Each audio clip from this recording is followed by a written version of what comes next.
The first iteration of the U.S. Army gets ready to defend New York in June 1776. The city is under attack from the biggest British naval task force ever organized. 32,000 combatants are transported by 170 troop transport boats, 20 frigates, and 10 powerful ships of the line. They are getting ready to invade and put an end to the American Revolution before it can begin. The overwhelming might and sophistication of the British Navy and the British military is difficult to comprehend today. None of that was present in the colonists, the group that would eventually become the Americans. Nevertheless, they decided to fight the world's most powerful force. Funding for the first regular volunteer American Army, which served as the backbone of resistance, was approved by the Continental Congress 1 year prior. At the beginning of the war, the average private made about $6.60 per month, which was actually quite significant compensation for the period. They ought to be outfitted. They ought to be given uniforms and weapons. They ought to receive food, a ration of alcohol, and everything else. Everything you would need to supply on your own if you were a militia member. The new Continental Army is given George Washington as its commander-in-chief. He personally plans the Manhattan defenses at Kips Bay. Since then, George Washington has served as the model for all American officers to follow. Because he is prepared, he is the only person to arrive at the First Continental Congress in his uniform. Washington gained notoriety for his service in British-French battles. His soldiers are a motley crew of former service members from Connecticut, Massachusetts, Rhode Island, and New Hampshire. He is regarded by them as one of them. People must be guided, not told. They must follow a leader who is brave, inspiring, and captivating. The Second Continental Congress convenes as the British task force gets ready to attack New York. The Declaration of Independence is ratified by the delegates on July 4th. There's no going back. The challenge was whether the American independence movement in the Continental Army could stand up for what they had argued for in the political sphere. The British attack on New York starts on August 27th. The defenders are bombarded by thousands of 24-pound cannonballs. Redcoat elite forces dock in Kips Bay on September 15. The Continental soldiers' inadequate training are around 2 times outnumbered. The British are too strong for them. The men of Washington flee. There are just 3,000 males left. There aren't many supplies. There are many diseases. Morale is at an all-time low. From the start of the Revolutionary War, Washington had a certain insight. He was not required to prevail in the Revolutionary War. All he had to do was not lose. The American Revolution is the army itself. George truly excels as a military thinker when it comes to preserving this army and preventing its destruction on the battlefield. He understands that we are unable to compete with the British Army. We need to take a different approach. A new kind of aggressive commander ready to tear up the rulebook is promoted by Washington. Men like as Daniel Morgan. Go slay some red coat for us. Guerrilla warfare is what the colonists actually engaged in, and Morgan is the one who planned that conflict. Many of the skilled marksmen Morgan hires are hunters from his native Virginia. It appears to be similar to hunting, which they are accustomed to. It's British soldiers now, though. We'll engage in tactics that the British Army won't use, such as ambushes, snipers, firing from trees, and shooting behind rocks. Morgan is in charge of 500 sharpshooters.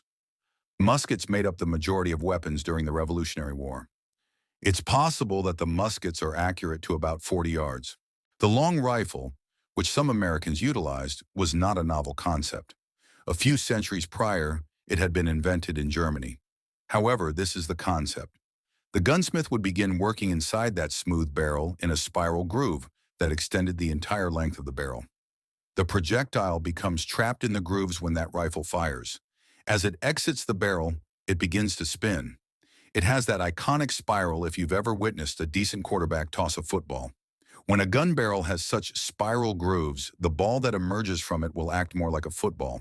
Is spinning, thus it will travel a great distance on a straight and true path.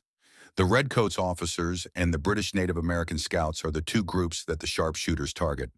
The intention is to cause confusion and mayhem. The Battle of Saratoga, October 1777. Simon Fraser, a British general, is pursued by marksman Tim Murphy. The outcome of this fight will determine Britain's future. The outcome will be influenced by this showdown. The British forces, discouraged, are forced to flee in confusion. The murder infuriates them. They consider the assaults on officers to be barbaric. However, the colonists actually view this as more than just a traditional conflict. For them, this is a battle for their freedom and very existence. The French are encouraged to enter the war on the colonial side after the win at Saratoga. The Continental Army, however, is unable to capitalize. They are forced to retreat to Valley Forge after losing their discipline at Germantown. The colonists have a bleak future. Washington, however, still thinks he can rally for one final fight, and he will turn things around if he can prevail in the upcoming conflict. To reassemble his fractured force, Washington needs assistance. Prussian Lieutenant General Baron Frederick von Steuben, an unexpected source, gives it to him. Von Steuben was a unique individual. It is reasonable for Washington to question if he is a general at all. He arrives at George Washington's house, and he makes himself available. Don't give me a paycheck just yet. Watch to see what I can accomplish. Then give me the money I deserve. What von Steuben discovered at Valley Forge astounded him. The people in Washington's army dislike being told what to do by others.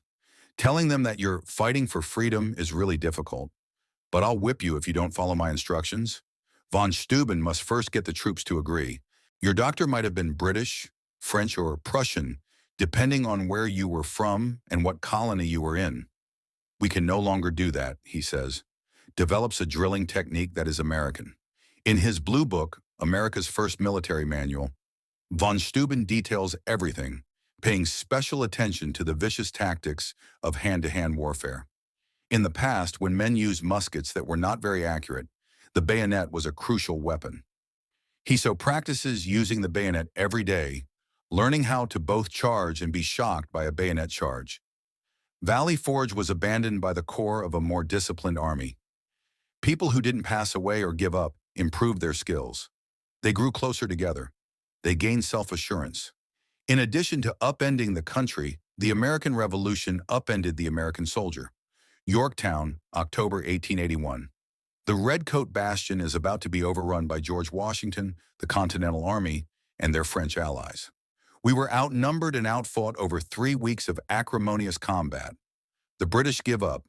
They will establish a siege when we consider the intricate strategies they employed. A nighttime bayonet charge was one of the battle's climaxes. At the start of the war, this was not in the Continental soldiers' kit bag, but it is now. Yorktown is the pivotal moment in the conflict because of this. America separates from Great Britain. George Washington becomes the first president of the United States after winning the election. The U.S. military's commander-in-chief is still the president. He most likely defined more aspects of American society than any other founding father. The indispensable man was discussed. That, in my opinion, is the most accurate description of any American that has ever been written. The development of the American soldier and the American Revolution are closely related. The American soldier's story is one of fighting for a cause greater than themselves, one that is shared by everybody. I'll see you in the upcoming video.